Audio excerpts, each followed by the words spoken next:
Jai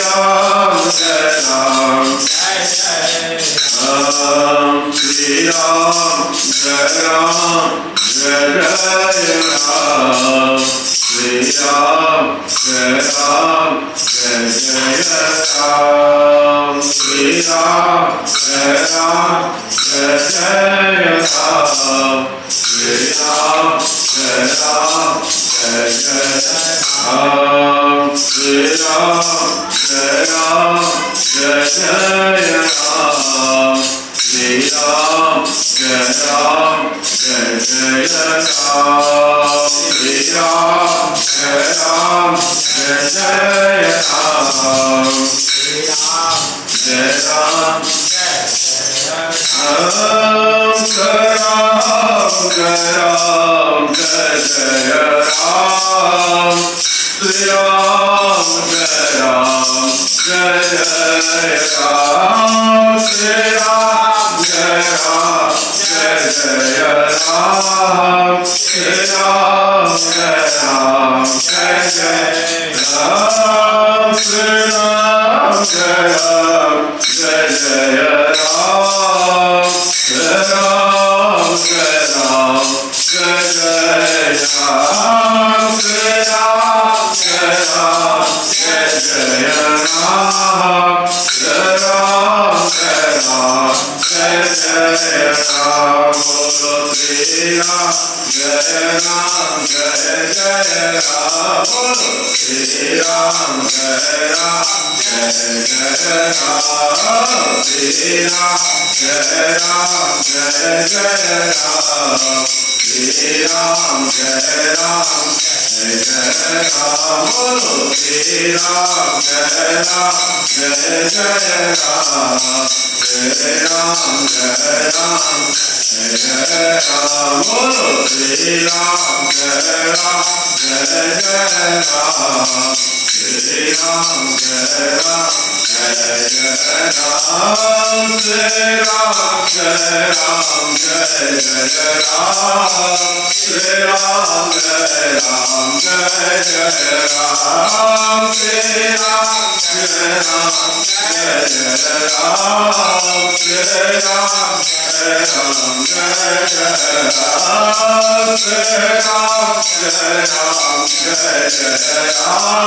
Shri Ram जय राम, जय जय राम, श्री राम जय राम, जय जय राम, श्री राम जय राम, जय जय राम, बोलो श्री राम जय राम, जय जय राम, बोलो श्री राम जय राम, जय जय राम, श्री राम जय राम, जय जय राम, जय जय राम, बोलो जय जय राम, भगवान की जय। गणेश चतुर्थी भगवान गणपति की आराधना अपनी शक्ति के अनुसार लोग करते हैं, कोई 10 दिन, कोई 15 दिन, जैसा भाव होता है, कोई 2 दिन, कोई 4 दिन। गणपति से क्या सीखें? भगवान गणपति से क्या सीखें? यथामति तथा गति, बुद्धि के देवता है। मति, उनकी मति कितनी, तो गति क्या होती है? यथामति तथा गति, वो भी हमारे जीवन में भी समझ में आता है। जिसकी जैसी मति होती है वैसी गति। और जीवन में बड़ा किसी ने अच्छा कहा कि चाहे कितना भी दुख आए, चाहे कितना ही सुख आए, कितना ही संघर्ष हो, कितना ही अपमान हो, कितना ही सम्मान हो, अगर ये चीजों से हम गुजरे ना होते, अंत में समझ में आता है कि सब जरूरी था। यहाँ तक इस अपने होश को जगाने के लिए ये सब जरूरी था। बाद में पता चलता, उस समय नहीं पता चलता। उस समय तो लगता है कि नहीं, ये ठीक नहीं, ये हमारे साथ कैसे हो गया, हमारे साथ नहीं होना चाहिए। लेकिन बाद में लगता है परमात्मा तुम्हारी लीला ही, जो तुम सोचे थे वही अच्छा, क्योंकि हमारी बुद्धि सीमित है। आप व्यापक, व्यापक व्यापक दृष्टिकोण। तो भगवान गणपति का जो मस्तक है, सिर है, आप देखिए सबसे बड़ा, कहते हैं हाथी का सिर, और हाथी का सिर सबसे बड़ा। हम पूछते भी हैं, बचपन से पूछते आ रहे हैं, उसमें बड़ा सिंबॉलिक, सांकेतिक उसका अर्थ भी, मतलब बड़ा सिर, मतलब व्यापक दृष्टिकोण अपनानी चाहिए। व्यापक अपने दृष्टिकोण,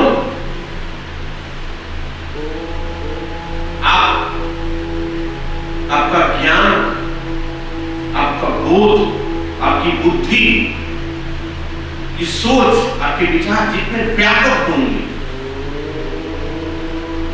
उतना ही आपकी गति अच्छी, जितना संकीर्ण रहेंगे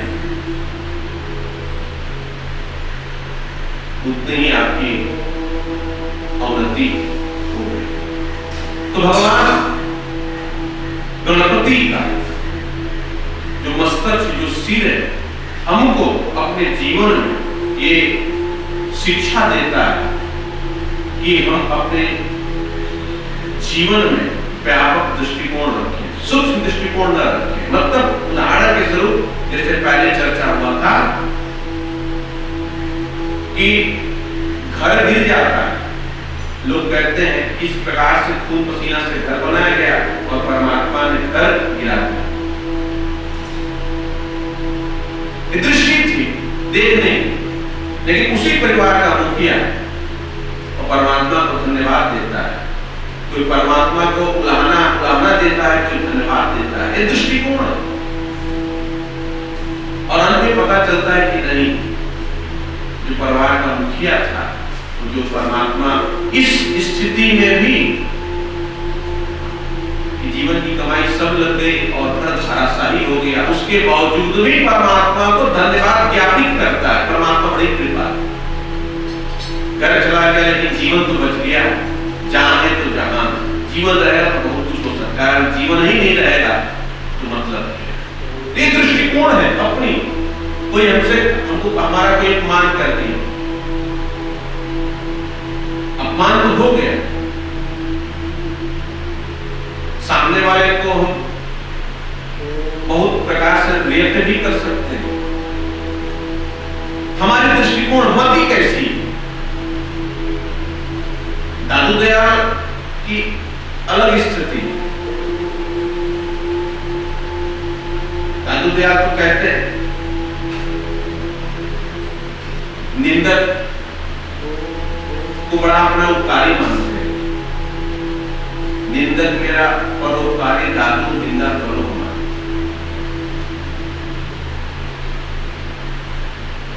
कबीर की दृष्टि में निंदक नहीं रहा, दृष्टि उनकी दृष्टि, उनकी लेवल्स है, सोच है।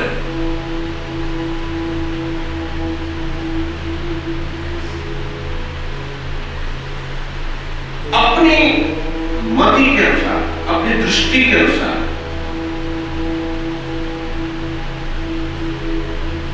घटनाएं घटती,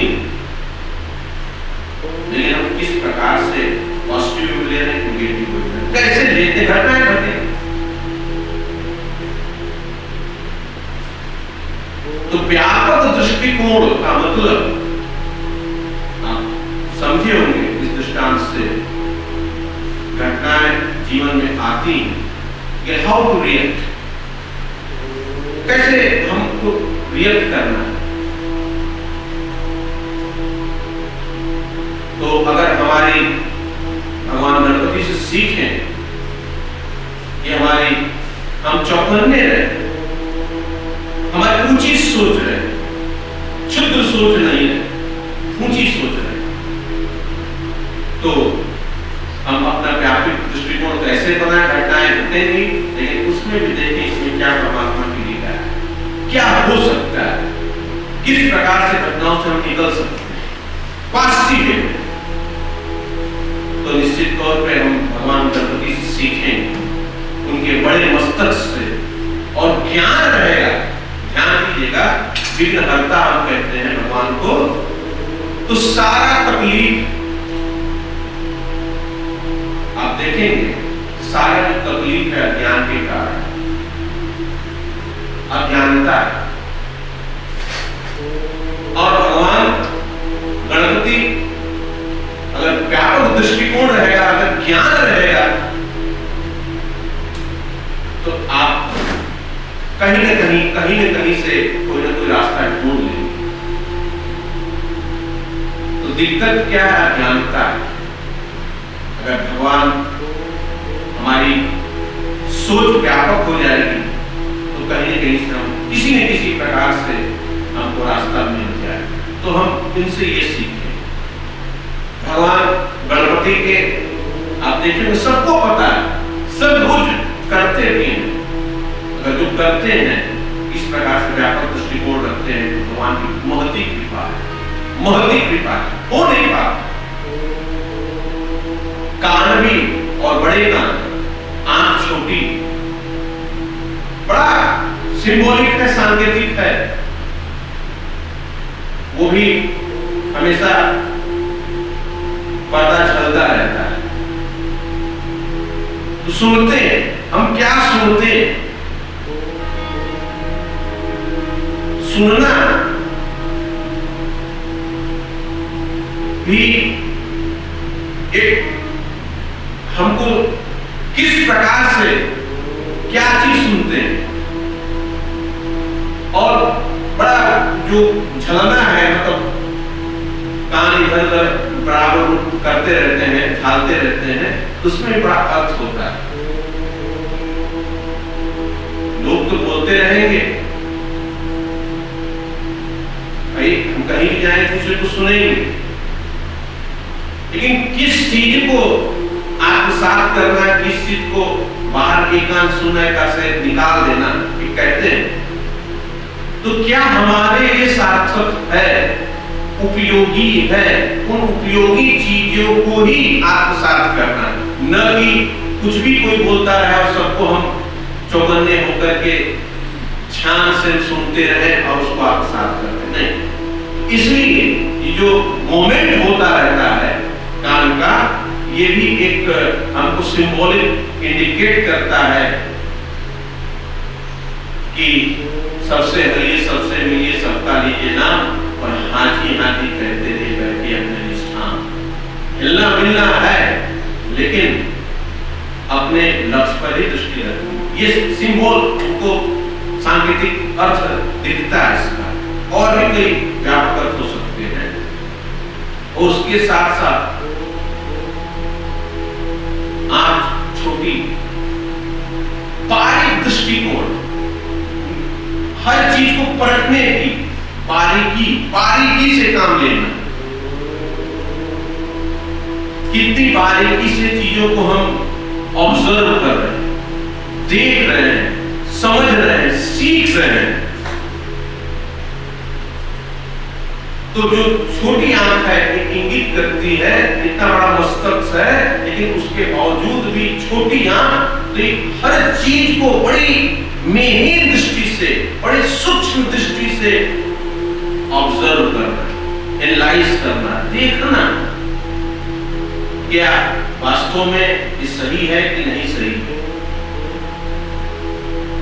और कौन सी चीज देखनी। बड़ा मतलब अर्थ है सब में, क्या सीखें, देखना। दृष्टि तो हर जगह जाए, अच्छा भी है, बुरा भी है, हर जगह।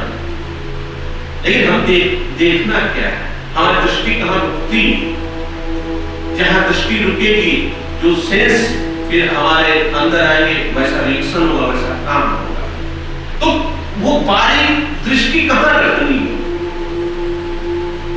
तो ये भी प्रतीक हमको दिखाता है कि हमको जो हमारे हितकारी हो वही हमारी दृष्टि होनी चाहिए, बारीक दृष्टि नहीं होनी चाहिए। सबको पता है, लेकिन कितना आत्मसात करते हैं, भगवान की कृपा है जो सही, उसका दृष्टि सही है। तो जैसे दृष्टि होगी वैसे सृष्टि बोलते हैं ना, देखिए ये अपने आप आता है।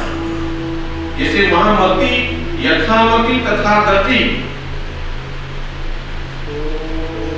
गति तभी सही होगी जब मति सही होगी, यथामती। और यहां पे जैसी दृष्टि होगी वैसी सृष्टि। कैसी दृष्टि से हम देख रहे हैं,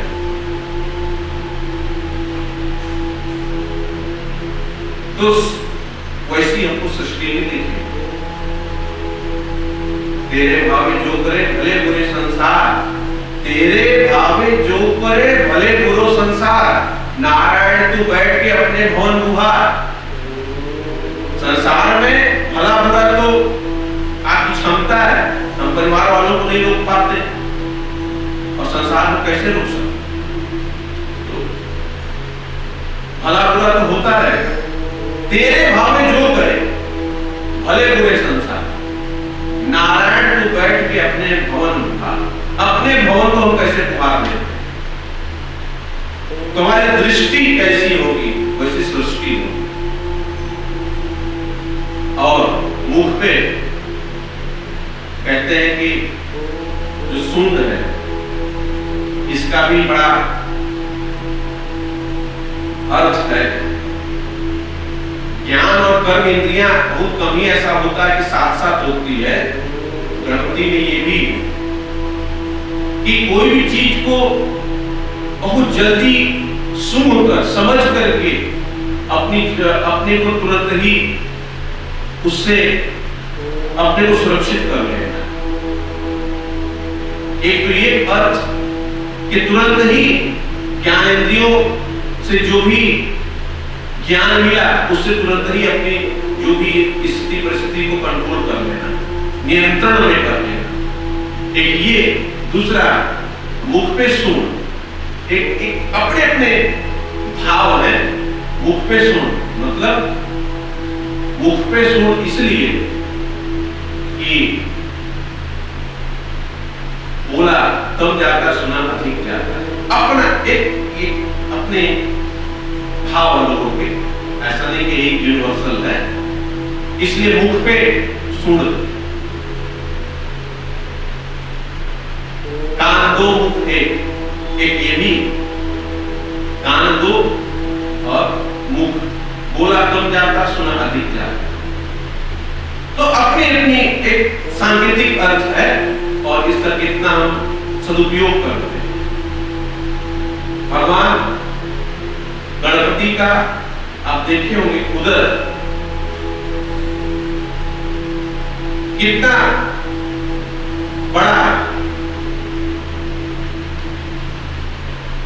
लंबोदर भी बोलते हैं। लंबा है जिसका उदर, लंबोदर। ये भी सांकेतिक कई प्रकार का अर्थ देता है। उदार,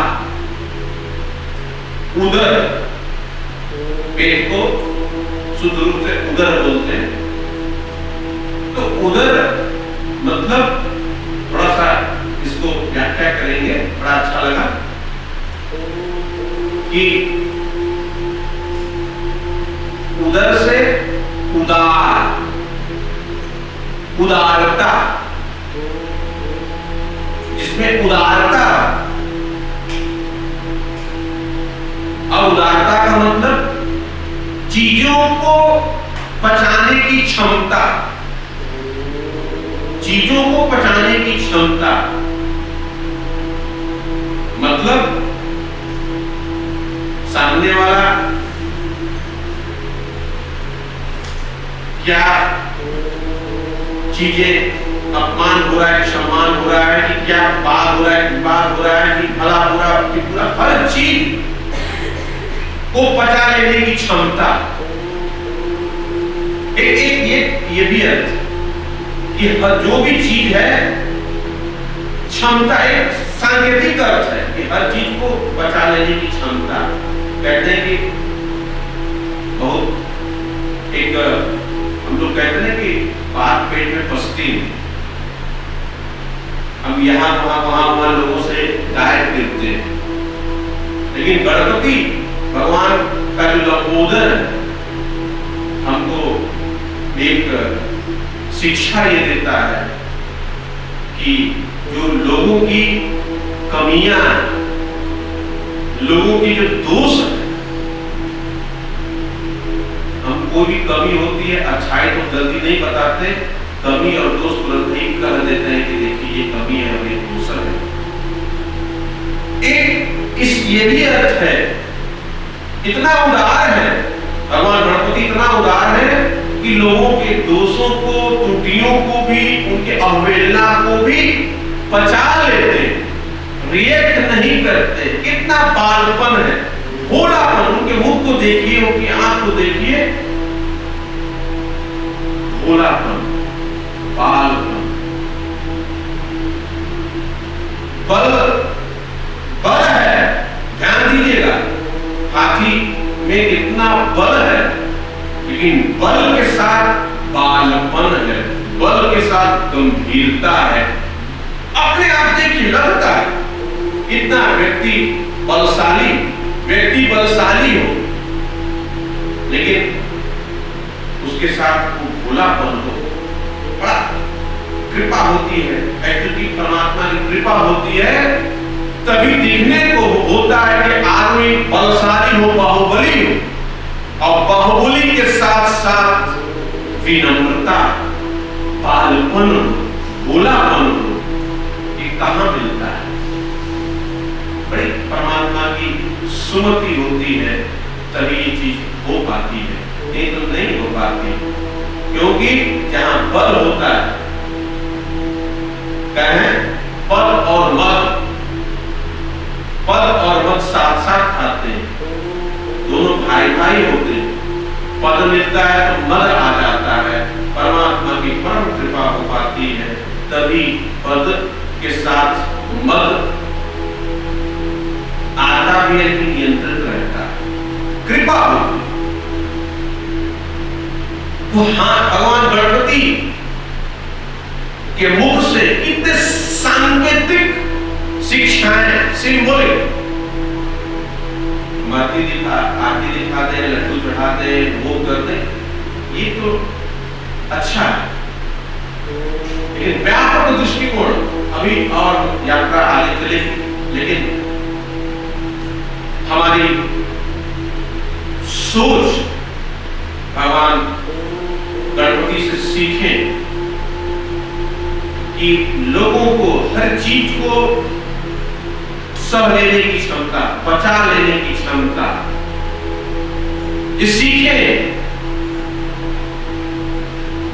किस प्रकार से चीजों को पचा लेते हैं, जल्दी प्रचारित नहीं करते बुराइयों, लोगों के दोषों। और भगवान गणपति के हाथ में देखिए अंकुश भी है और पास भी। अंकुश का मतलब कोई चीज है, कहते हैं कि कोई भी चीज नियंत्रण में करना। बल है, कहते हैं कि हाथी को अंकुश किया जाता और उससे नियंत्रित नहीं हो पाता, उससे अंकुश से ही नियंत्रित हो पाता है। तो बल के साथ, जैसे अभी चर्चा हुई थी, पद और मद, भोलापन, बलशाली हो लेकिन भोलापन नहीं हो पाता। ये भगवान गणपति में दोनों चीज। उसी प्रकार से अंकुश, अगर बल है, बल अनकंट्रोल्ड हो जाएगा। अगर आग की ऊर्जा को पास के द्वारा, मतलब अंकुश और पास के द्वारा उसको संयमित नहीं किया जाएगा, कंट्रोल नहीं किया जाएगा, तो कोई भी चीज अनकंट्रोल्ड हो जाती है, तो वो कहीं न कहीं उसका अच्छा परिणाम नहीं होगा। तो बल हो लेकिन नियंत्रित बल हो, नियंत्रित कंस्ट्रक्टिव वे में काम करता है नियंत्रित बल, तो हमको बड़ा अच्छा परिणाम मिलता है। और नियंत्रित कोई भी चीज हो जाती है तो उसका परिणाम अच्छा नहीं होता। तो अंकुश, अंकुश अपने आप देखिए, अंकुश लगाना मतलब कंट्रोल करना, बल के साथ कंट्रोल होना चाहिए। कंट्रोल्ड वे में काम होगा तो परिणाम अच्छा होगा। हाथ में मोदक है, एक हाथ में अभय मुद्रा, लोगों का आशीर्वाद भी दे रहे कि डरो मत, निडर रहो, निडर होके रहो, धैर्यपूर्वक रहोगे तो कोई भी चीज का आनंद नहीं ले पाओगे, और निडरता से काम करोगे तो आशीर्वाद भी मिलेगा। और एक हाथ में मोदक है, लड्डू, लड्डू इंडिकेट करता है खुशी का, आनंद का, ये प्रतीक है कि अभय होके काम करोगे तो परिणाम तुमको बड़ा आनंद मिलेगा। आनंद रूपी जो ये प्रसाद है ये इंडिकेट करता है इसका तुमको प्रसाद मिलेगा। तो निडर होकर के, भावपूर्वक समर्पित होकर के जो भी करना है मेरा आशीर्वाद है, निडर हो रहा, डरो नहीं। ये भगवान का एक अभय मुद्रा जो आशीर्वाद देते हैं, ये अपने अपने और भी इसके अर्थ हो सकते हैं, ये भी अर्थ है। भगवान की सवारी मूसक सबको पता है, हम सब परेशान भी रहते हैं, घरों में कुछ न कुछ नुकसान होता रहता है, रोज घर में परेशानी, लेकिन वो मूसक भी शिक्षा देता है।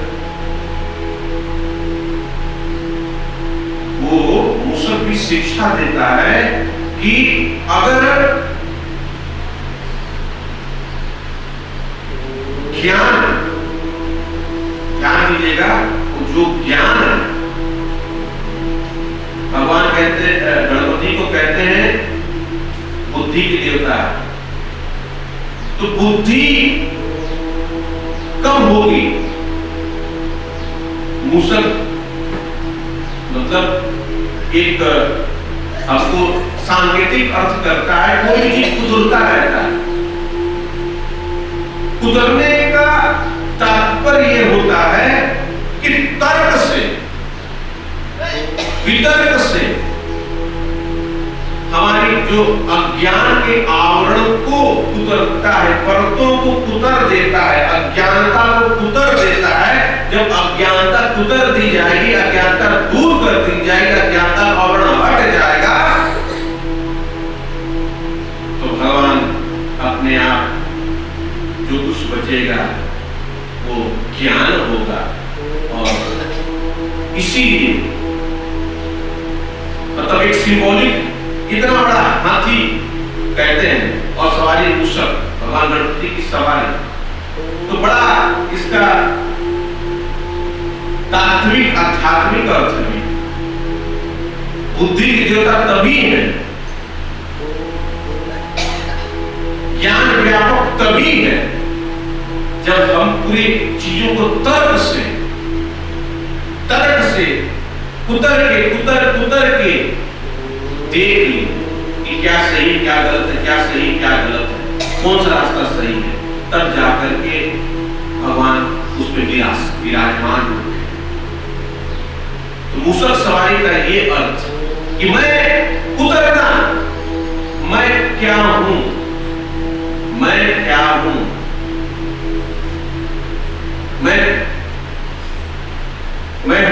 मैं हूं कौन, इसका भी विचार करते करते कि मैं आया किस लिए, मेरा उद्देश्य क्या है, खाना पीना सोना, बस यही जीवन का उद्देश्य है। कुछ गाड़ी हो, बंगला हो और कुछ द्रव्य, बैंक अकाउंट बैलेंस, इसीलिए यही जीवन है। मैं हूं क्यों, मैं किस लिए आया हूं, ऐसी चीजों को सोच करके तर्क के द्वारा, तर्काधिष्ठ बुद्धि, तर्क के द्वारा कि नहीं ऐसे नहीं, ऐसे नहीं, ऐसे नहीं, तो ये हमको मूसक एक सांकेतिक कुतरने का ये अर्थ देता है। कोई भी चीज जब तक तर्क से नहीं समझ ली जाएगी तब तक वो परिणाम में हमारा जो भी अज्ञान है, जो जिस कारण से हम व्यथित हैं, थोड़ा सोच लें तर्क के द्वारा क्या कारण है हम मुंह झुलाए क्यों रहते हैं। आप देखेंगे दुनिया जैसे चलना वैसे चल रही, लेकिन जब हम खुश होते हैं तो लगता है कि बहुत सब लोग खुश होंगे, और जब हम दुखी होते हैं तो लगता है कि दुनिया भी मतलब अपनी जैसी सोच होती है उसी प्रकार से, कैसे जैसे दृष्टि वैसे सृष्टि दिखती है खुद व्यथित हम, दुनिया जैसा चलना वैसा चल रही है, लेकिन हमको महसूस होता है कि ऐसा है क्या, ऐसा हो रहा है, लेकिन ऐसा होता नहीं। हमारी दृष्टि ही हमारी दुख का कारण, हमारा दृष्टिकोण माध्यम हो सकता है कोई बन जाता हो, कोई निमित्त बन जाता हो,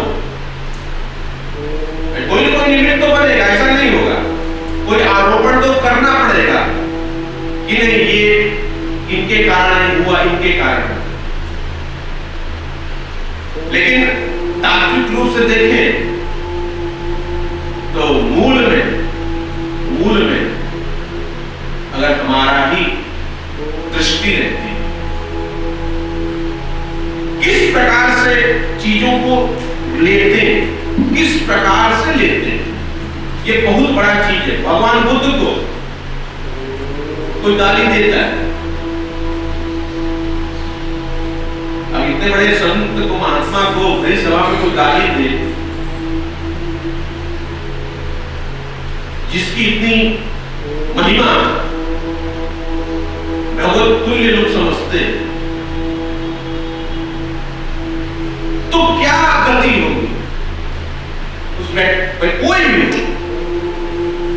छोटा मोटा आदमी तो आंख दिखा दीजिए क्या होती है, और इतने बड़े महिमा मंडित जो भगवत तुल्य हो उसको कोई गाली देता है, कोई अपमानित कर देता है, घटना तो घटी, लेकिन किस प्रकार से लिए,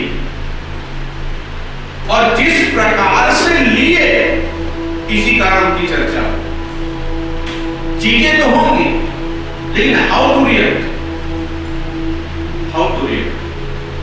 that makes difference. How to react, जिस प्रकार से रिएक्ट करेंगे वो हम डिफरेंस करेगा, और उस प्रकार से हमारी आध्यात्मिक, लौकिक आध्यात्मिक प्रगति। तो चीजों को किस प्रकार से हम ले रहे हैं, भगवान गणपति से सीखें किस प्रकार से ले रहे हैं। और भगवान लोग कहते हैं गौरी गणेश और लक्ष्मी, इनका साथ में अपनी अपनी दृष्टि है। तो एक बड़ा अच्छा अर्थ अच्छा लगा कि देखो भाई, जैसे कि हम कहते हैं जहां सुमति तहां संपत्ति नाना, तो जहां सुमति होगी, मति अच्छी होगी, मतलब जहां गणपति होंगे, जहां गणपति होंगे, जो व्यापक जिनकी मति होगी, सुमति होगी, वहां अपने आप मां लक्ष्मी विराजमान है। और मां लक्ष्मी का भी व्यापक अर्थ है, सिर्फ धन से नहीं, धन धान्य, धन एक पक्ष है, लेकिन संपत्ति नाना,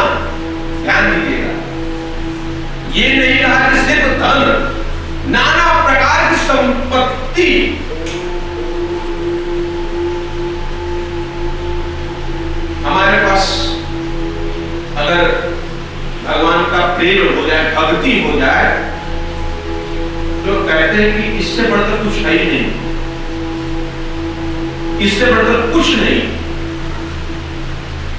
तो संपत्ति के भी प्रकार, तो सुमति है। बहुत लोगों के पास धन है, ध्यान दीजिएगा, पैसे हैं लेकिन पैसे हैं, द्रव्य है लेकिन सुमति नहीं। तो इसका व्यापक अर्थ है कि पैसा होना ही ये अर्थ नहीं करता है कि उसके पास सुमति। बहुत लोगों के पास पैसे हैं लेकिन कुमति। तो भगवान गणपति और लक्ष्मी के साथ रहने का तात्पर्य यह है कि अगर सुमति है तो संपत्ति भी होगी। संपत्ति का मतलब हमारे विचार ऊंचे होंगे, हमारी भावनाएं ऊंची होंगी, हमारे पास भगवान का सद्विवेक होगा कि हमको सन्मार्ग में चलना है। तो अपनी दृष्टि किस प्रकार से कैसे हम चीजों को देखते हैं। और आप देखे होंगे लोग कहते हैं चतुर्थी को चंद्र दर्शन निषेध, कि चंद्रमा का दर्शन अगर कर लेंगे तो कलंक लगता है।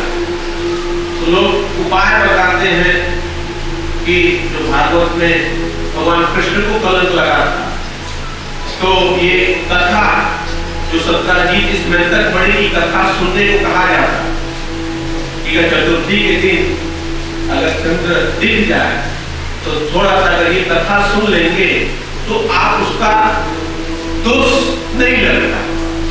तो आपको कथा कई बार भागवत में सुन लिए होंगे, फिर से थोड़े से संक्षिप्त रूप में सुनते हैं, लेकिन उसका और भी आध्यात्मिक तात्पर्य, सिर्फ कथा सुन लेना नहीं, उसके तात्पर्य क्या। जैसे कि कथा आपको पता है कि सत्राजीत भगवान सूर्य का परम भक्त था और भगवान सूर्य उसकी भक्ति से खुश होकर के उसको स्मैतक मणि जो सूर्य के समान ही, मतलब वैसा ही उसमें प्रभा थी। और ऐसा था कि वो 8 भार कितना होता हमको नहीं पता, 8 भार सोना देती। और जहां रहता, मतलब उस मंदिर में जहां जिसके पास रहती, वो समाज, वो प्रदेश बड़ा ही सुख और समृद्धिमान रहता है। इसी खासियत थी। तो सत्राजीत के पास भगवान सूर्य की कृपा से इस मंत्र मणि थी। संयोग से भगवान की लीला देखिए, संयोग से सत्राजीत उग्रसेन के राज्य में उनकी राजसभा में पहुंचता है और संयोग से भगवान कृष्ण भी वहां पे मौजूद रहते हैं। और ऐसे ही वार्तालाप के दौरान भगवान कृष्ण का ये भाव आता, अगर ये मणि उग्रसेन के पास होती तो इसका सदुपयोग और अच्छे प्रकार से व्यापक सदुपयोग होता, लोगों का और व्यापक कल्याण होता। एक भाव आ गया और इस भाव को किसी प्रकार से भगवान की लीला देखिए, किसी भी प्रकार से ऐसा पता चला कि सत्राजीत को कि भगवान कृष्ण ये मणि लेना चाहते हैं। तो डर के मारे सत्राजीत अपने भाई प्रसेन को ये मणि दे देता है। और प्रसेन संयोग से भगवान की ऐसी लीला होती, प्रसेन जो है आखेट के लिए जंगल में जाता और शिकार करने के लिए जाता, लेकिन संयोग से एक शेर के द्वारा वो मारा जाता और बहुत ही हो गए, प्रसेन को वापस आए तो ये बात वहां के उस समय फैलने लगी कि भगवान कृष्ण ही लगता है उनका ही इसमें हाथ है। एक कलंक उनको लगता है कि वो उनकी मंशा ऐसा थी, किसी न किसी प्रकार से लगता है कि भगवान कृष्ण का इसमें हाथ। उनको कलंक की मतलब चर्चा होने लगी कि नहीं के हाथ। और प्रसेन को जो शेर मतलब मारता है वो भी मणि ले लेता। और संयोग से अब भगवान की लीला देखिए, क्या लीला कि वो जो शेर था वो जामुन को दिखता, जामुन को दिखा कितनी मणि बड़ी अच्छी है, तो वो खुद उस शेर को मार करके जामुन उस मणि को अपने हाथ में ले लेते और बच्चे को, किसी बच्चे को दे देते खेलने के। अब बात यहां तक अब होने लगी कि अब कैसे भगवान कृष्ण सोचे कि अब ये हमारे पास कलंक तो लग गया, लेकिन वास्तविकता तो है नहीं, किस प्रकार से इसका समाधान हो। उग्रसेन, राजा उग्रसेन से बात करके वो प्रसेन को खोजते हुए इस जंगल में घोड़े के टापू के जो उसके चिन्ह के माध्यम से पहुंचते और रास्ते में देखते कि उनका मतलब प्रसेन भी मारा जाता है, तो समझ में आ गया कोई ना कोई और है।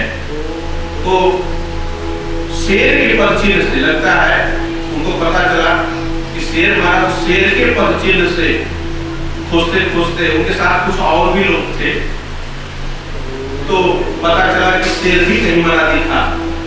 और आगे ये पता चला कि शेर के पास उसके बाद भी शेर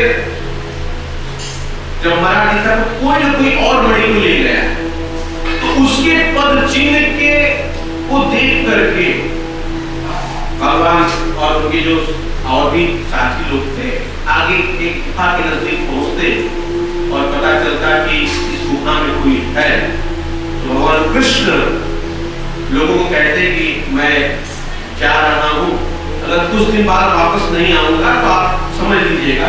तो वो लोग ऐसा कथा कहती है, यथार्थ क्या हुआ पता नहीं, कथा ऐसी होती है करीब जाम्बुवंत और भगवान कृष्ण में। ये थोड़ा सा कथा की बात है, लेकिन जो भगवान की लीला है, भगवान न लीला करते हैं तो हो सकता है संभव हो, नहीं तो उनकी लिए क्या है, क्षण मात्र का भी चीज नहीं, कितने इसमें अंदर बड़ी पैदा कर सकते हैं। तो हमारे आप को लीला में सम्मिलित करने के लिए वो मानव का जैसा चरित्र होता वैसा करते हैं, बाकी उनके लिए कोई ऐसी कोई बात नहीं। तो वही मानव लीला के तहत ही ऐसा कहा जाता है कि 21 दिन तक वो युद्ध हुआ और जब जाम्बुवंत पहचान गया कि नहीं ये हमारे ही प्रभु हैं, तब जाकर के क्षमा प्रार्थना करता।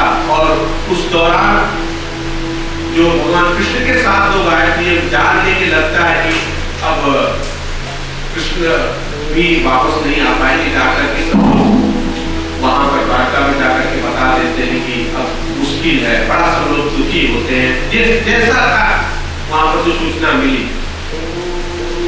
लेकिन 21 दिन के बाद जामुन हार जाता है और क्षमा प्रार्थना करता है और अपनी बिटिया को, जाम्बवती को उपहार स्वरूप प्रभु आप अपने ही शरण में रखिए तो बड़ी कृपा होगी। तो स्पंदक मणि और वो जाम्बवती को भगवान कृष्ण को के साथ में वो मतलब जागृत कर देते हैं और भगवान कृष्ण जो है आकर के यहाँ पे अपनी पुरी में आकर के जब वो स्पंदक मणि बुला करके सत्राजीत को दे देते हैं, तब जाकर के ये जो कलंक उनके ऊपर लगा हुआ था कि नहीं नहीं भगवान ये है, दूध का दूध पानी पानी सब कुछ हो जाता है। और सत्राजीत भी अपने जो भी पुत्री सत्यभामा को भगवान का सानिध्य में करके वो भी प्रायश्चित पूर्वक क्षमा मानते हैं कि नहीं मुझसे गलती हो गई, आप पर ये जो आरोप लगा उसका हम कहीं न कहीं हम जिम्मेदार हैं। तो वो जाकर के सत्यभामा को भी उनके स्मरण में कर देते। तो इस प्रकार से जो कथा होती, लोग कहते हैं कि जो एक कलंक लग जाता है किसी को, अगर जो भगवान को लगा था अगर चंद्र दिख जाए चतुर्थी को, अगर ये कथा पढ़ ली जाती है तो दोष नहीं लगता। ये तो एक कथा हो गई, लेकिन इसके साथ साथ आध्यात्मिक अर्थ भी है।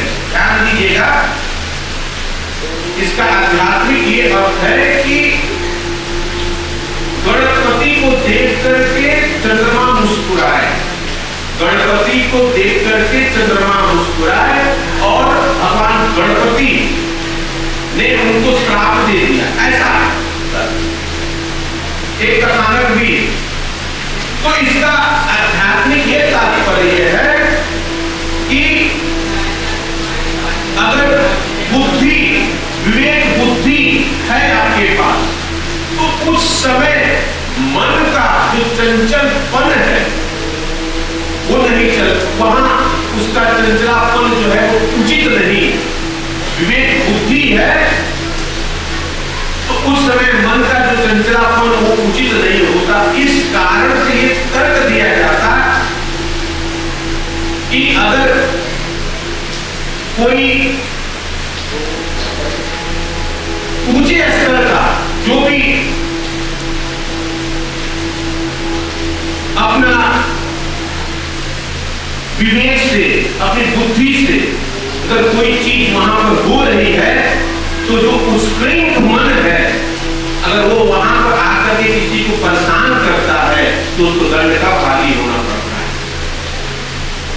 एक ये अर्थ, एक और अर्थ ये है कि चतुर्थी के दिन सूर्य, चंद्र और पृथ्वी का अलाइनमेंट, मतलब उनकी ऐसी गति होती है तो सूर्य की जो रेडिएशन आती है, जो किरणें आती है, वो थोड़ा सा हमारे शरीर के लिए अच्छी नहीं होती। इस कारण से, मतलब ऐसे रेडिएशन से सूर्य के, चंद्र के और पृथ्वी का ऐसा अलाइनमेंट होता है, उस रेडिएशन से बचने के लिए ये कहा जाता है कि उस दिन चंद्र का निषेध किया जाए तो अच्छा है। एक वैज्ञानिक अर्थ है, वो आध्यात्मिक अर्थ है, और वो हमारी जो पौराणिक जो कथा समझते, तो ये अपने अपने लेवल के हिसाब से जिसको जैसा समझ में आता वैसा करता। तो चीजें तो एक ही, लेकिन किस प्रकार से उसको हम लेते हैं, जिस प्रकार से घटनाओं को लेंगे उस प्रकार से उसका प्रभाव हम पर पड़ेगा। तो भगवान गणपति से सबसे पहले उनकी सबसे अगर अच्छा चीज लेना तो उनके पूरे जो अभी चर्चा हुई है वो पूरा चीज आत्मसात हो। लेकिन और सबसे ऊंची चीज ये दृष्टिकोण, व्यापक दृष्टिकोण हमारा हम अपनाएं, किसी भी चीज के लिए व्यापक दृष्टिकोण अपनाएं। तो निश्चित तौर पे हम भगवान गणपति का जो हम पूजन करेंगे तो समझ के करेंगे, भाव सहित करेंगे, तो निश्चित तौर पर हमारे जीवन में परिवर्तन दिखेगा। ये द्वारा के लड्डू का भोग लगा दिया, आरती कर लिए, पूजा कर लिए, मैकेनिकली प्रोसेस कर रहे हैं। आप पूजा करते हैं, आह्वान करते हैं और उसका विसर्जन करते हैं। आह्वान और विसर्जन ये भी बड़ी आपको दृष्टिकोण में रखना चाहिए कि हम पहले तो भगवान की मूर्ति बनाते, बहुत भाव से उसमें उनकी प्राण प्रतिष्ठा करते, स्थापना करते, पूजते हैं पूरे डेडिकेशन से, समर्पण से। लगता है कि इनके अलावा कोई हमारा है ये नहीं। और उन्हीं मूर्ति को कुछ दिन के बाद बिना किसी मतलब संबंध रखे नाचते गाते विसर्जन कर देते। इसमें भी अर्थ ये है कि कोई भी कितनी चीज कीमती हो,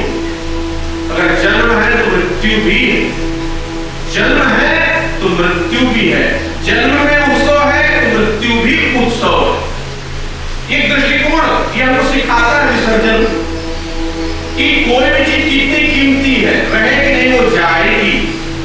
तो ये चीज हमको सिखाती है, ये बैराग दिलाती है, यथार्थ का बोध कराती है, ये विसर्जन का तात्पर्य है। अगर ऐसी दृष्टि से अगर भगवान गणपति की पूजा करेंगे तो निश्चित तौर पे हम उनकी जो शिक्षाएं हैं उनको आत्मसात करते हुए हमेशा जैसे वो भोलापन में रहते हैं, आनंदित रहते हैं, हम भी वैसा रहेंगे। तो थोड़ा सा दृष्टिकोण व्यापक करें। बोल गुरुदेव भगवान की श्री राम जय राम जय जय राम, श्री राम जय राम जय राम, श्री राम जय राम जय जय राम, श्री राम जय राम राम, श्री राम जय राम जय जय राम, श्री राम जय राम जय जय राम। सबको सन्मति से भगवान, सबको सन्मति से भगवान, सबको सन्मति से भगवान, सबको सन्मति से भगवान। हो जाए सबका कल्याण, हो जाए सबका कल्याण, हो जाए सबका कल्याण, हो जाए सबका कल्याण, हो जाए सबका कल्याण, हो जाए सबका कल्याण। श्री राम जय राम जय जय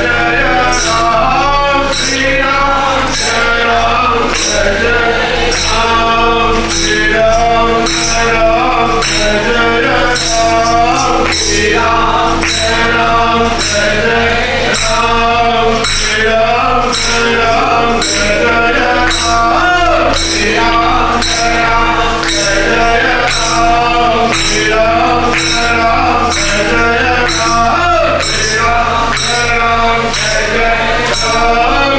जय जय राम, श्री राम जय राम जय जय राम, श्री राम जय राम जय जय राम, श्री राम जय राम जय जय राम, श्री राम जय राम जय जय राम, श्री राम जय राम जय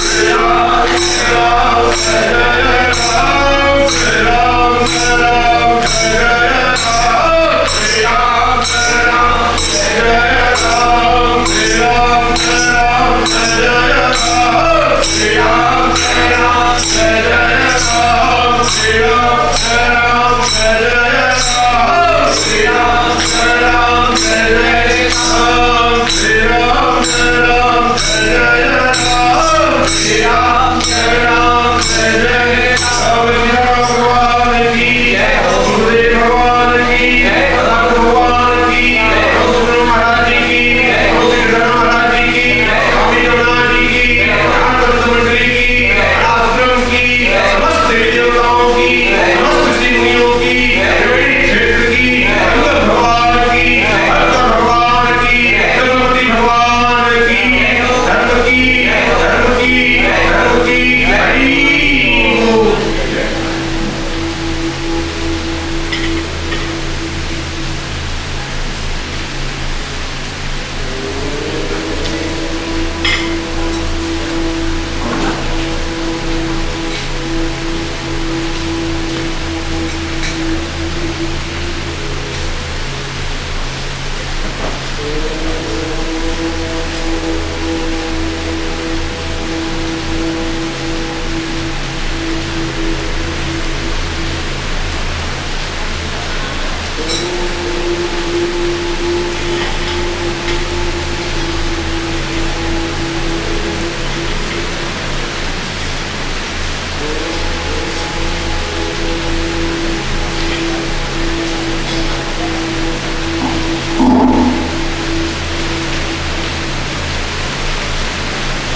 श्री गुरुदेव भगवान की, अनंत श्री विभूषी श्री नारायण महाप्रभु की, परमहंस स्वामी केशवानंद भगवान की, परम पूज्य गुरुदेव श्री श्री हजाराठ श्री निर्मल नारायण महाराज जी की, स्वामी सोमनाथ जी की, परम पूज्य श्री कृष्ण नारायण महाराज जी की, नारायण संत मंडली की, श्री नारायण आश्रम की, गणपति भगवान की, शालिग्राम भगवान की, श्री सीताराम भगवान की, लक्ष्मी नारायण भगवान की, वरदायिनी मैया की, शीतला मैया की, दुर्गा मैया की, संतोषी मैया की, गंगा मैया की, यमुना मैया की, सरस्वती मैया की, सिद्धराज प्रयाग की, संगम भगवान की, अक्षयवट भगवान की, ऋणी माधव भगवान की, शंख माधव भगवान की, द्वादश माधव भगवान की,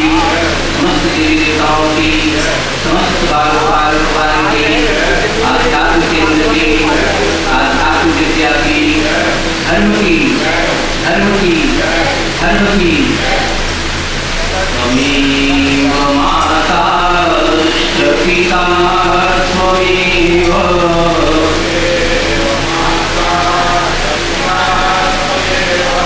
त्वमेव बन्धुश्च शिखा त्वमेव,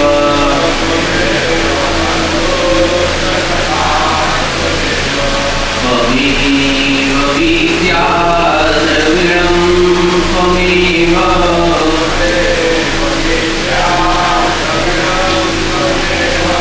त्वमेव सर्वं मम देव देव।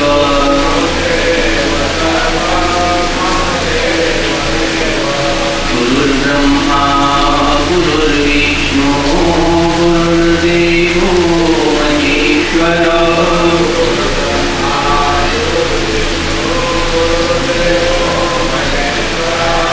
गुरुः साक्षात् परं ब्रह्म तस्मै श्री गुरुवे नमः।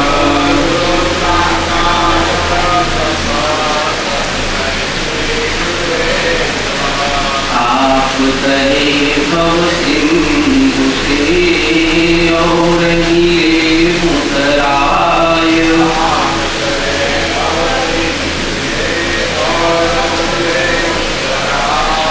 ऐसे गुरु की महिमा मुख से कही न जाए।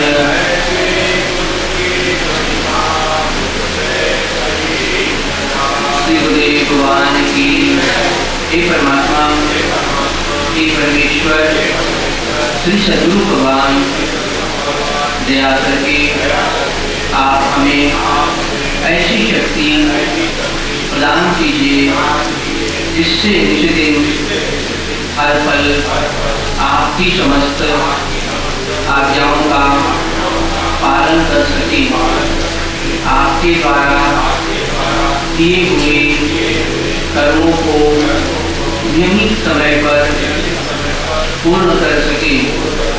आप हमें कर्मशील बना दीजिए जिससे विश्व में सच्ची तत्व ज्ञान का प्रसार कर सके, विश्व की समस्त आत्माओं से पवित्र प्रेम कर सके, विश्व को सुख एवं शांति दे सके।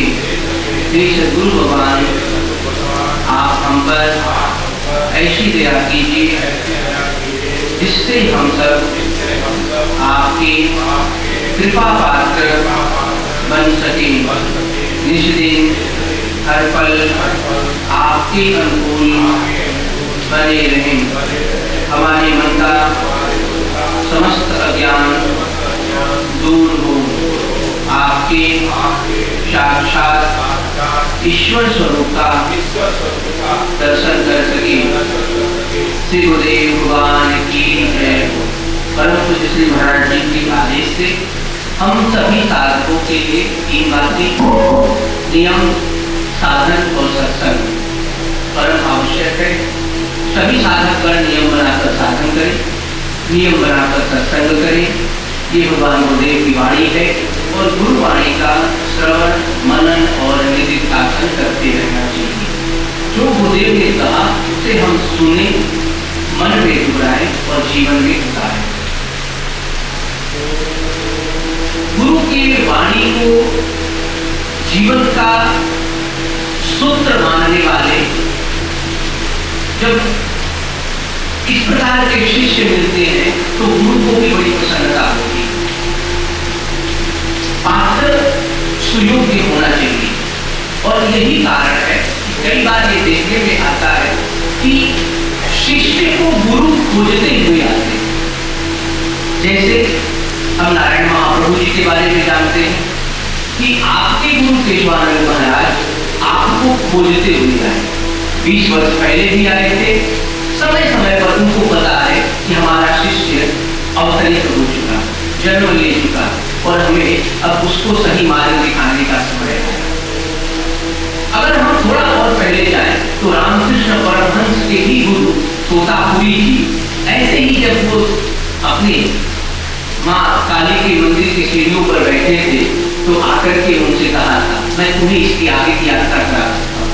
थोड़ा और पहले जाएं तो उनकी एक माता भैरवी जो उनकी गुरु बनी, वो आकर के उनको सत्यापित किया उनके साधनों को कि जिस साधन को कर करके आपने जो पाया है, आपने परमेश्वर के स्वरूप को ग्रहण कर लिया, आपने वास्तविक परमेश्वर को देखा। ये सत्यापित किया, उनके मन के भावों को पुष्ट किया था। ये अगले कदम पर फिर तोतापुरी जी से उनकी मुलाकात होती है और फिर आगे की यात्रा उनकी हुई, और अंत में रामकृष्ण परमहंस जगत को ये बताने में सफल रहे कि हमने परमात्मा का दर्शन किया है। और जिसके मन में भी कभी संदेह हो, नास्तिक से नास्तिक व्यक्ति, खासकर के विवेकानंद जैसे लोग उनके सानिध्य में पहुंचते हैं और आस्तिक बन जाते हैं। परमेश्वर को न मानने वाले परमेश्वर की सत्ता में आकर के और मानने लगते हैं, क्योंकि जिस परमेश्वर को हम अनंत कहते हैं, जिसका अंत नहीं, उसको हम नहीं व्याख्या कर सकते। जिस परमेश्वर को हम अनादि कहते हैं, जिसका आदि नहीं, शुरुआत नहीं, उसको हम नहीं प्रारंभ कर सकते, उसके मध्य को नहीं देख सकते। ऐसे परमेश्वर के बारे में जानना केवल बीच की कुछ कड़ियों को पकड़ना हो सकता है। तो हम जब कभी इस तरह के संत महापुरुषों की शरण में जाते हैं, उनके स्पर्श से आने वाली हवाएं हमें उस परमेश्वर के होने का बोध कराती है। ये हमारा वास्तविक, जैसे कोई व्यक्ति खीर खाएगा तो उसके स्वाद से तृप्त होगा, जो तृप्त हो गया उसके चेहरे को देखकर, उसके भाव को देखकर कोई जान सकता है कि खीर खाकर के तृप्त हुआ है। वो लाख गुण बताए खीर का, केवल बात करने से सामने वाले की न तो चूहा मिलेगी और न ही उसे उसके स्वाद का बोध होगा।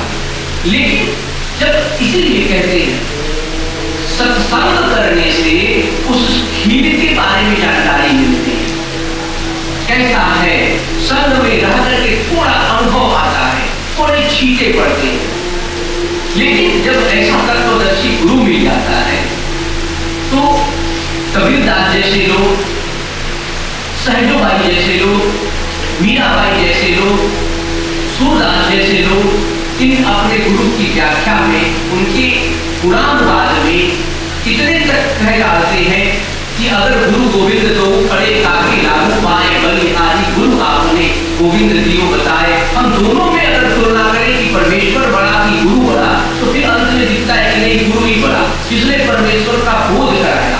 परमेश्वर तो जगत में है, हम माने या न माने, बट हम उस तक पहुंच ही नहीं सकते, हम उसके होने पर को जान ही नहीं पाते अगर गुरु नहीं मिल पाता। हम अपने वास्तविक जीवन में पहले झांके, जब हमने गुरु दीक्षा नहीं ली थी तो उस समय हमारे द्वारा किए गए सारे साधन, जप हो, तप हो, व्रत हो, उपवास हो, कहीं न कहीं हमें अपूर्ण लगते थे, क्योंकि हम एक भय के कारण वो प्रेम नहीं पनपता था। लेकिन गुरु दीक्षा के उपरांत जब भी साधक इन सारे नियमों को करता है, व्रत, जप, तप, उपवास, कुछ भी, वो सब का सब उसे उसके अंदर में आंतरिक प्रेम बन पाता है। जैसा अभी संत जी बता रहे थे कि अगर सुमति है तो संपत्ति है, अगर पहले से ही हमारे अंदर प्रेम की जागरण है तो फिर इंसान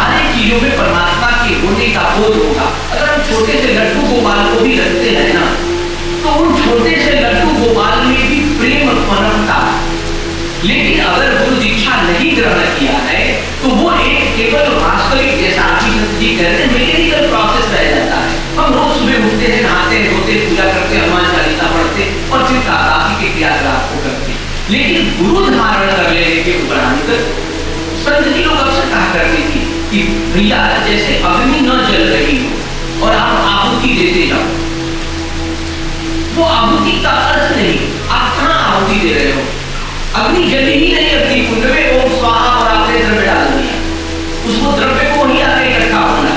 लेकिन अगर अग्नि प्रज्वलित हो रही है तो चेतना का भी बोध हो जाता है, हवन करने वाला भी चैतन्य हो जाता है। और फिर जब आप वो स्वाहा करता है वो द्रव्य भी परमात्मा तक पहुंचता है जल करके, और वो व्यक्ति भी अपने क्रिया में पूर्णता को प्राप्त करता है। ठीक इसी प्रकार से अगर अग्नि जले अंदर की तरफ और उस अग्नि को जलाने की प्रक्रिया केवल गुरु के द्वारा हो सकती है।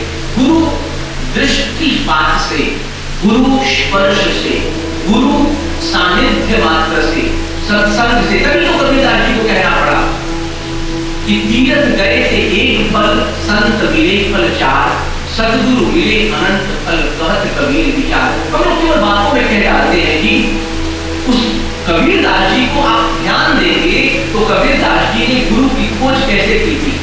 जिसको गुरु बनाना चाहा वो शायद नहीं पकड़ लिया।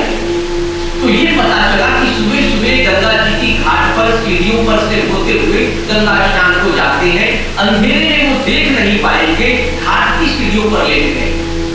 वो सुबह में आते हैं और उनके चरण उनके ऊपर पड़ते, मुख से राम नाम निकलता है। इन्होंने गुरु को पकड़ लिया, चरणों को पकड़ा, मुख से निकले हुए शब्दों को पकड़ा। उन शब्दों को हम लोग रोज गुरु गीता में पढ़ते हैं, ध्यान मूलम गुरुर्मूर्ति, पूजा मूलम गुरुपदम, मंत्र मूलम गुरुर्वाक्यम। मंत्र का मूल गुरु का वाक्य है, मोक्ष मूलम गुरु कृपा। लेकिन वास्तविक जीवन में नहीं कर पाते। कबीरदास जी ने चरणों को पकड़ा, मुख से निकले हुए शब्दों को पकड़ा, उन शब्दों को गुरु वाक्य माना, गुरु मंत्र माना और चरण को पकड़ करके अपने जीवन में चले गए। फिर उनके गुरु उनके सामने कैसे आए नहीं आए तो खाली जानकारी में नहीं आए। लेकिन अब इनकी जो साधना हुई, उस साधना से इन्होंने उस मंत्र के बल पर, कहते हैं कि कबीरदास जी ने तो जब शरीर छोड़ा तो वहां पंच भौतिक तत्व नहीं है, ये प्रेम की अवस्था तक पहुंच गए। क्योंकि उन्होंने उसके बाद हर किसी में उस तत्व को जाना,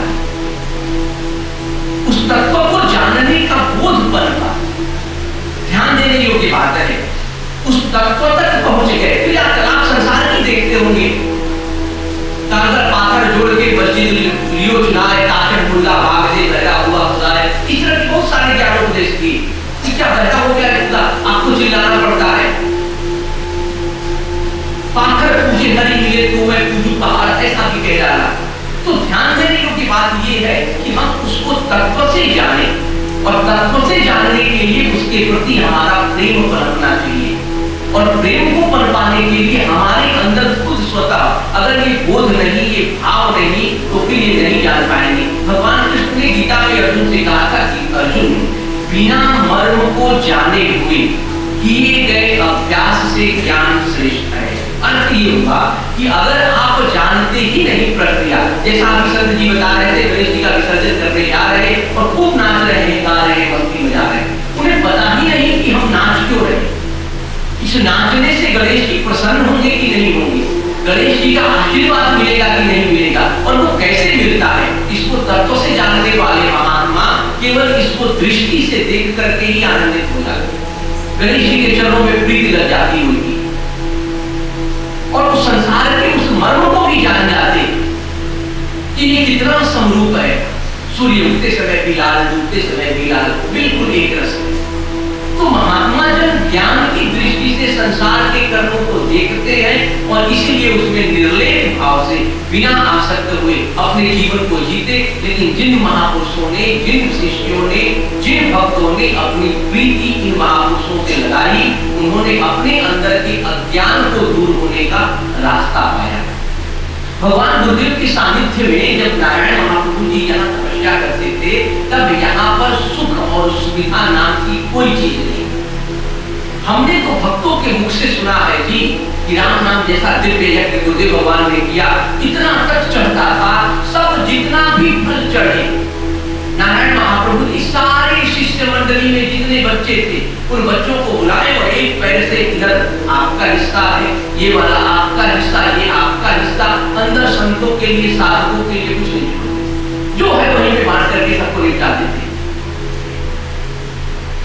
लेकिन क्या आपको कथा याद है कि नारायण महाप्रभु जी जब गुफावास में थे और उन्होंने ये पत्र लिख करके डाला था कि हमारी साधना इतने दिनों बाद पूर्ण होगी, हम निकलेंगे और राम नाम यज्ञ करेंगे। बुद्धिश्री महाराज जी, वो गुफावास का नियम था कि गुरुदेव ब्रह्म मुहूर्त के पहले बेला उठ जाते थे और कोई उनका दर्शन न कर सके।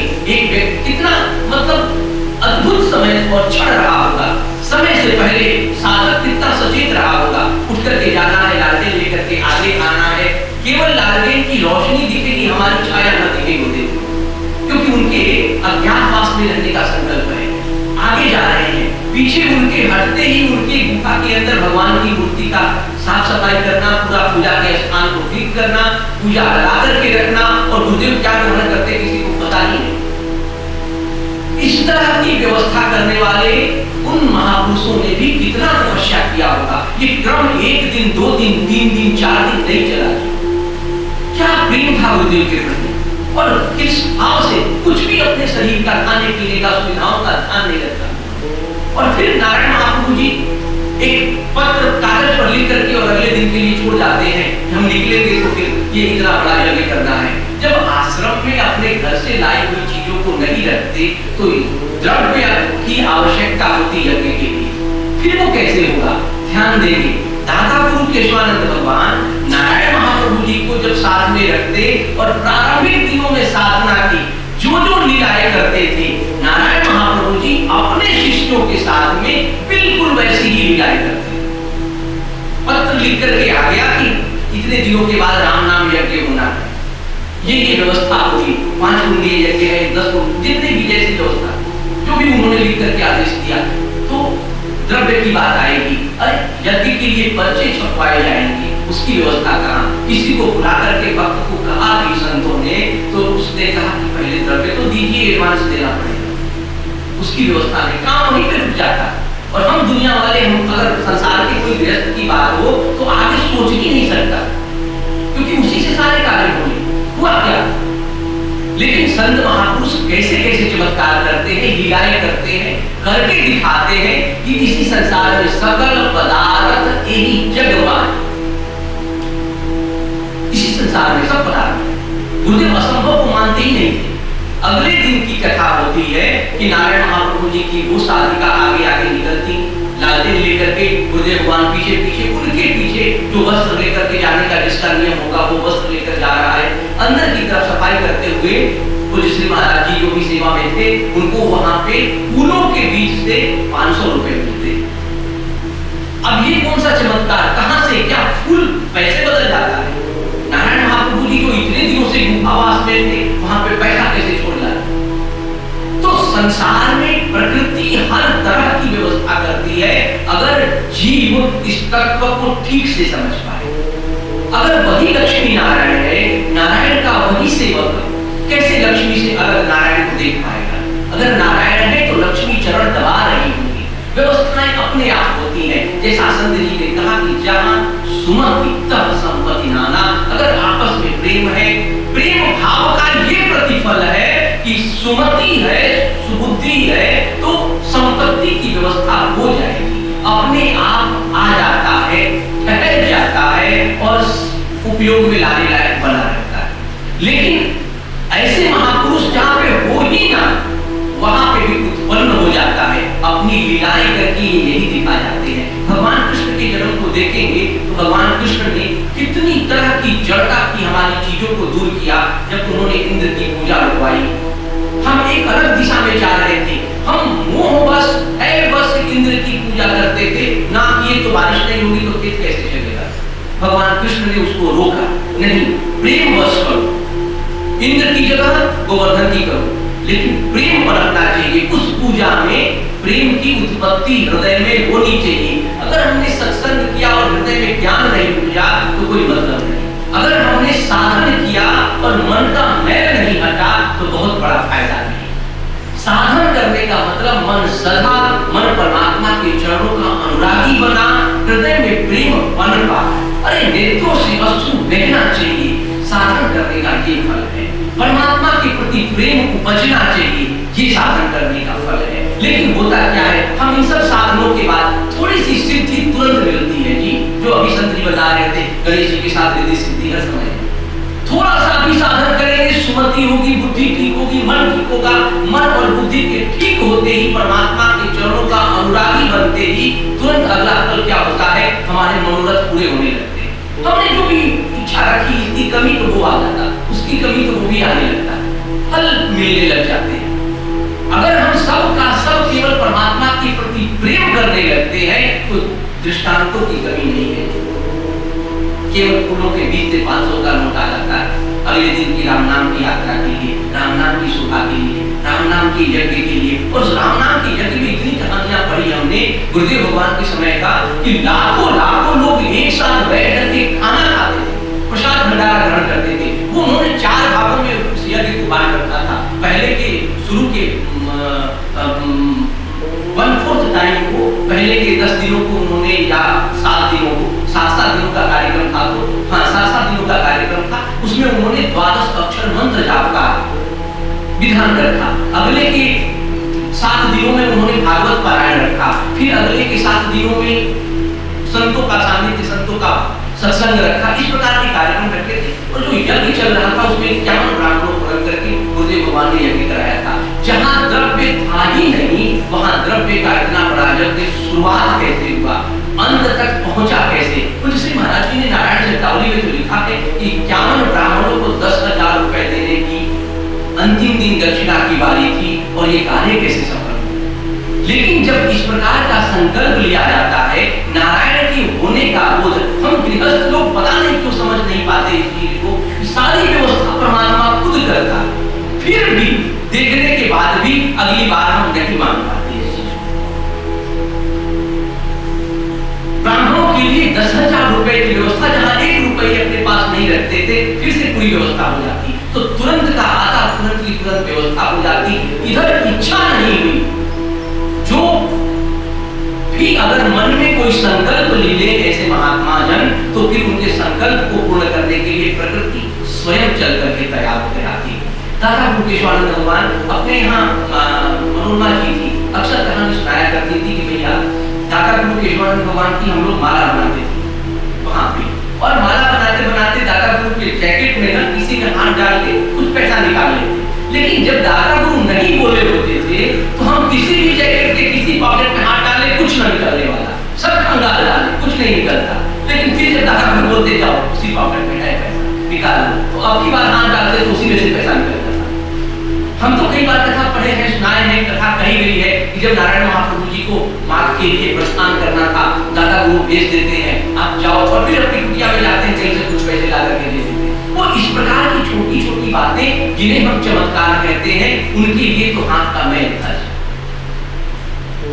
क्योंकि सकल पदार्थ यही जगमान, यही पे ये महापुरुष लोग इस प्रकार की चीजों पर उनके लिए प्रकृति खुद चल करके आती, इनकी कहीं आसक्ति नहीं होती। इसलिए जैसा संत जी कह रहे थे, जब सुमति होगी तो इतनी रिद्धि सिद्धि मिल जाएगी, इतनी संपदा आ सकती है। तो परमात्मा के चरणों में जब अनुराग हो जाता है जी ना, तो फिर मत पूछिए, लोग मृत्यु पर विजय प्राप्त कर लेते हैं। मीराबाई को जहर दिया गया, उसने ठाकुर जी की मूर्ति को धोया, तुलसी कर डाला, पी लिया और उसे कोई फर्क नहीं पड़ता है।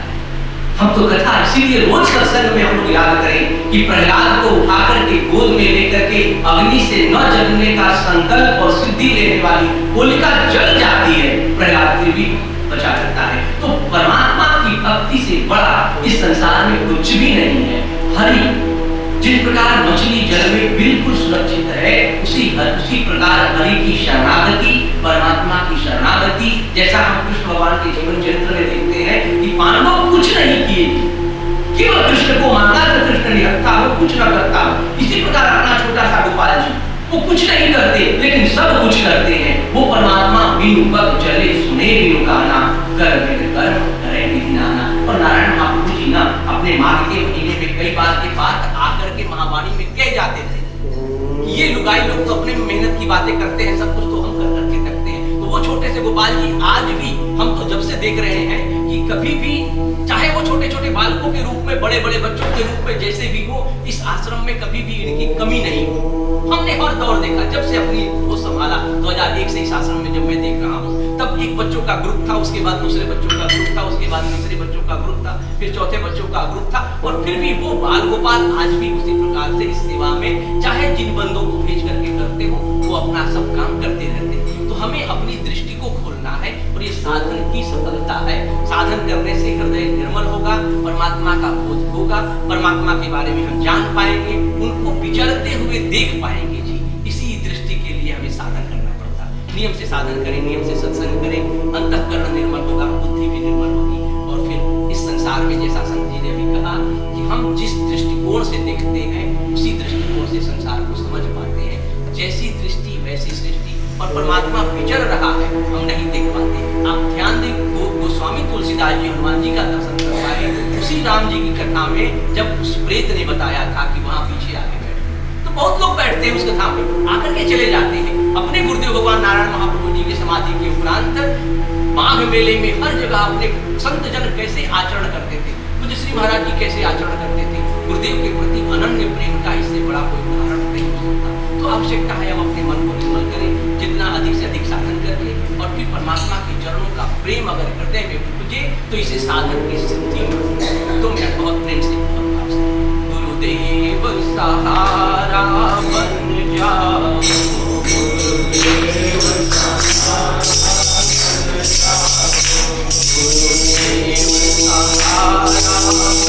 जाओ, गुरुदेव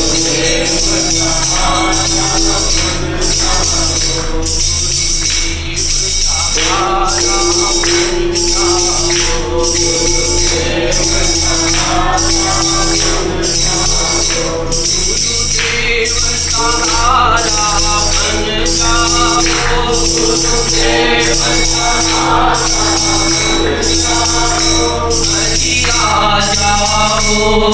सहारा बन जाओ,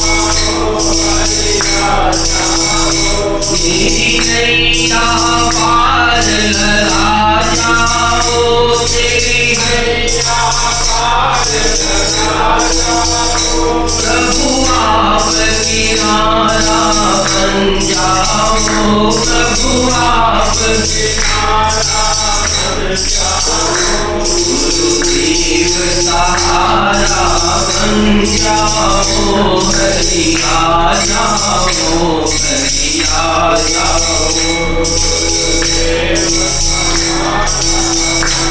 जाओ, हरि आ जाओ, हरि आ जाओ, मेरी नैया पार लगा जाओ, प्रभु आप किनारा बन जाओ, मेरी नैया पार लगा जाओ, प्रभु आप किनारा बन जाओ, गुरुदेव सहारा बन जाओ, हरि आ जाओ, हरि आ जाओ, गुरुदेव सहारा बन जाओ, हरि आ जाओ, गुरुदेव सहारा बन जाओ, हरि आ जाओ, हरि आ जाओ, गुरुदेव सहारा बन जाओ, हरि आ जाओ, श्रीमन नारायण नारायण नारायण, लक्ष्मी नारायण नारायण नारायण,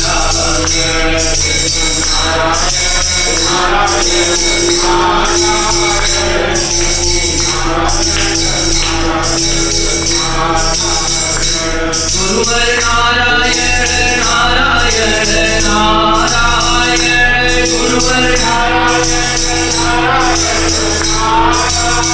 निर्मल नारायण नारायण नारायण निर्मल गिरधर नारायण नारायण नारायण गिरधर गुरुवर नारायण नारायण नारायण गुरुवर श्रीमन नारायण नारायण नारायण श्री नारायण नारायण नारायण श्रीमन नारायण